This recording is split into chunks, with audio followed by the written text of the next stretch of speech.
Masih bersama saya Adini dan kembali kami sampaikan berita Padang hari ini.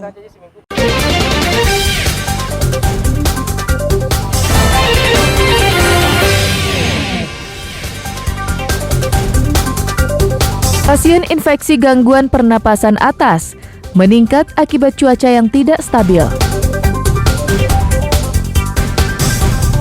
Ajak kucing mabuk hingga bupati enggan menemui korban gempa, kami sampaikan dalam Padang Sepekan.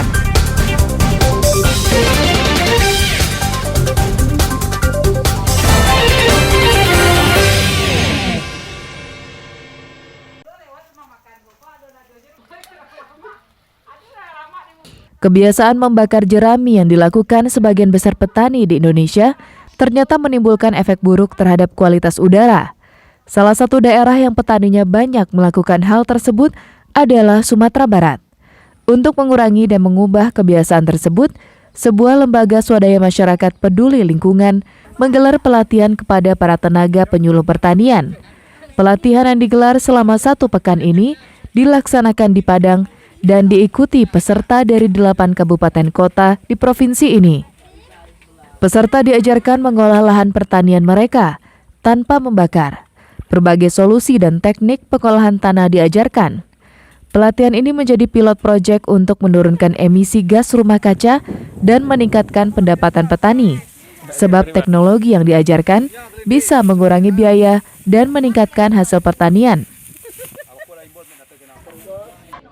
Mulch no-till system is superior to the conventional.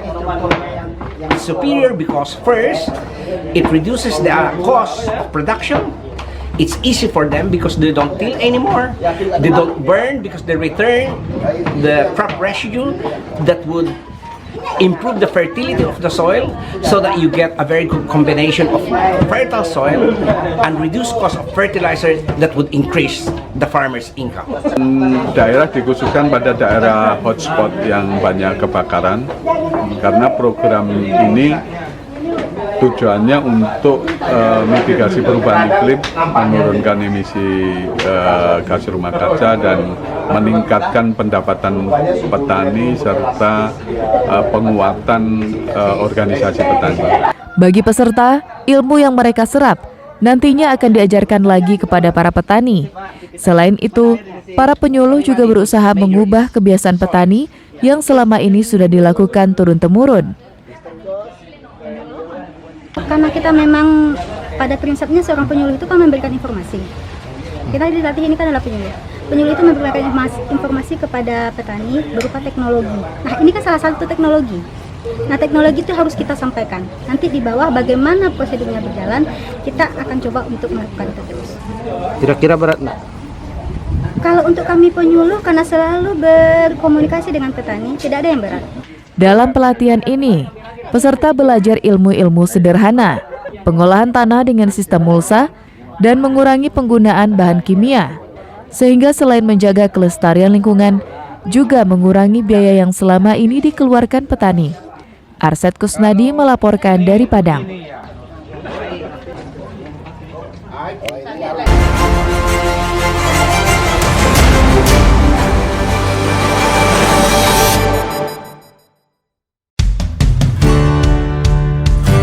Sebuah truk dengan muatan batu bara mengalami remblong melaju dengan kecepatan tinggi dari arah Solo menuju Kota Padang di Jalan Raya Indarung, Kecamatan Lubuk Kilangan, Kota Padang. Truk tersebut menabrak 4 warung kelontong dan toko obat yang berada di pinggir jalan raya tersebut. Setelah itu, truk menabrak pembatas jalan dan masuk ke dalam jurang dangkal yang berada di sisi jalan. Sopir dan kernetnya terjepit di dalam truk yang kondisinya hancur. Proses evakuasi berlangsung selama 2 jam. Dengan menggunakan derek dan alat pemotong baja, akhirnya kedua orang korban berhasil dikeluarkan. Sopir truk atas nama Afendi meninggal dunia, sementara itu kernetnya yang bernama Sugangga berhasil dievakuasi dalam kondisi selamat dan dibawa ke Rumah Sakit Semen Padang.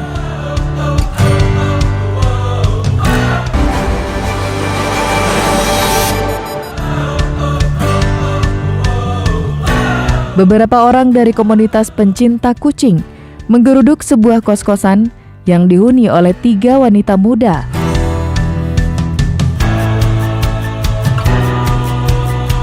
Mereka digeruduk karena mencekoki seekor kucing dengan minuman keras. Aksi wanita muda ini diketahui setelah salah seorang dari mereka mengunggah video teman sekamarnya yang mempermainkan kucing Persia, mulai dari menuangkan minuman beralkohol, mengayun-ayunkan, hingga melempar kucing tersebut ke kasur. Ketiga wanita tersebut mengakui kesalahannya dan berjanji tak akan mengulanginya. Ketiga wanita tersebut mengakui kesalahannya dan berjanji tak akan mengulanginya. Pernyataan tersebut mereka tuangkan dalam surat pernyataan yang ditandatangani di atas kertas bermeterai. Tapi kasus itu belum tuntas. Mereka bertiga dilaporkan ke polisi dan dicokok petugas keesokan harinya. Polisi menjeratnya dengan pasal 302 dan 540 KUHP dengan ancaman 9 bulan kurungan.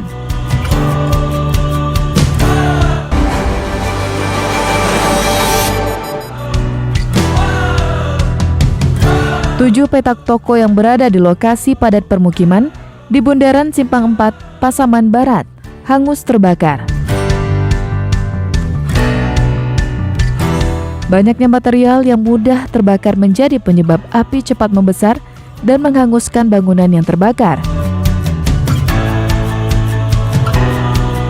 Toko yang terbakar itu menjual bermacam bahan, seperti toko obat, toko plastik, toko barang harian, toko bahan kue, dan toko kertas dan alat tulis. Petugas Dinas Pemadam Kebakaran dan polisi berjibaku memadamkan api.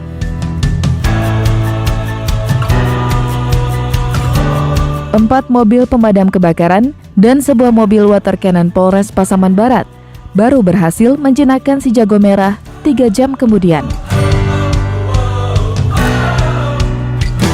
Kebakaran ini merupakan kebakaran terbesar yang terjadi di Pasaman Barat dalam 10 tahun terakhir.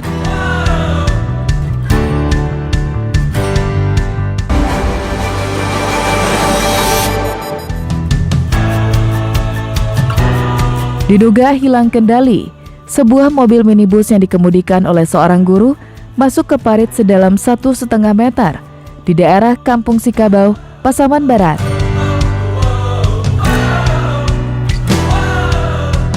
Dua orang yang ada di mobil tersebut meninggal dunia karena tak bisa keluar dari mobil saat mobilnya tercebur ke parit tersebut. Warga berusaha mengevakuasi mobil itu dengan peralatan seadanya. Hasil penyelidikan yang dilakukan Satlantas Polres Pasaman Barat, kasus ini merupakan kecelakaan tunggal dan tidak ada unsur pidananya.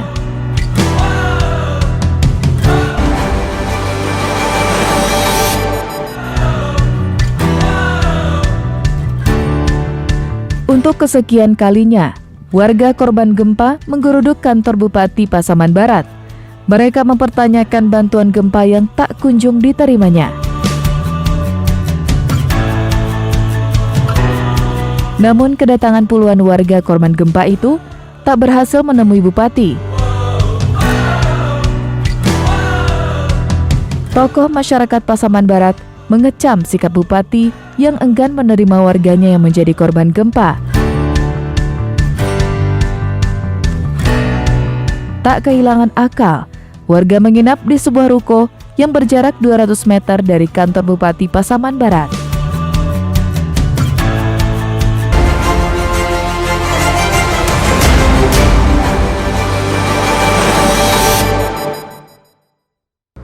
Pemirsa, demikianlah perjumpaan kita dalam Berita Padang hari ini. Saya Adini dan tim redaksi yang bertugas pamit undur diri.